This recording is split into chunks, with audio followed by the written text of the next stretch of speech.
मतलब कि कुछ ऐसे रूल हैं या कुछ ऐसे नाउन है जिनका सिंगुलर प्लूरल होता ही नहीं है, अगर कोई बना भी दे तो गलत है वो। जैसे कि आपने देखा होगा कि कई बार जैसे कि बोलते हैं कि भाई ये सीप लिखा हुआ है, SHEEP सीप।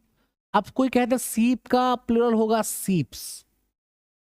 भाई साहब गलत है, ये बिल्कुल गलत है। सीप का सिप्स हो ही नहीं सकता।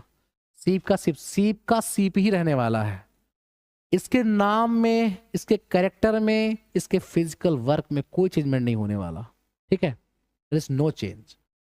तो आपको ये भी समझना है कि कैसे क्या है आखिर कौन कौन से वो नियम है, क्योंकि इन्हें कहा गया है एक वचन। अगर इन्हें हमने बोला है कि ये एक वचन है तो फिर इनका एक ही वचन है, इनके ज्यादा वचन नहीं हो सकते। इनके एक ही वचन है।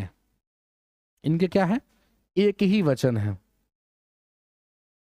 बिल्कुल एक वचन है।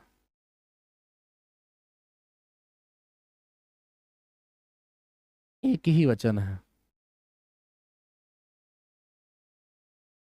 एक वचन। एक वचन को समझना है भाई।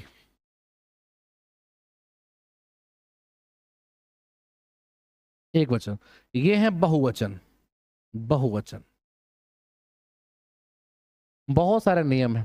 देखिए, बहुत सारे नियम है, इनको समझना है आपको।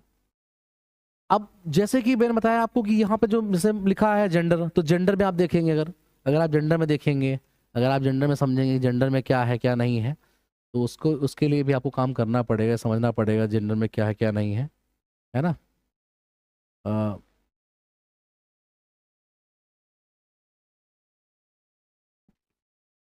मतलब कि कुछ ऐसे रूल हैं या कुछ ऐसे नाउन है जिनका सिंगुलर प्लूरल होता ही नहीं है, अगर कोई बना भी दे तो गलत है वो।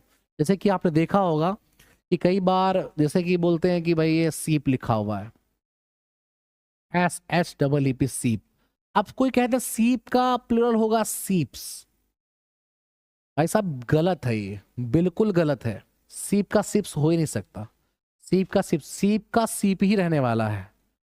इसके नाम में, इसके कैरेक्टर में, इसके फिजिकल वर्क में कोई चेंजमेंट नहीं होने वाला। ठीक है, देयर इज नो चेंज। तो आपको ये भी समझना है कि कैसे क्या है आखिर कौन कौन से वो नियम है, क्योंकि इन्हें कहा गया है एक वचन। अगर इन्हें हमने बोला है कि ये एक वचन है तो फिर इनका एक ही वचन है, इनके ज्यादा वचन नहीं हो सकते। इनके एक ही वचन है। इनके क्या है? एक ही वचन है, बिल्कुल एक वचन है।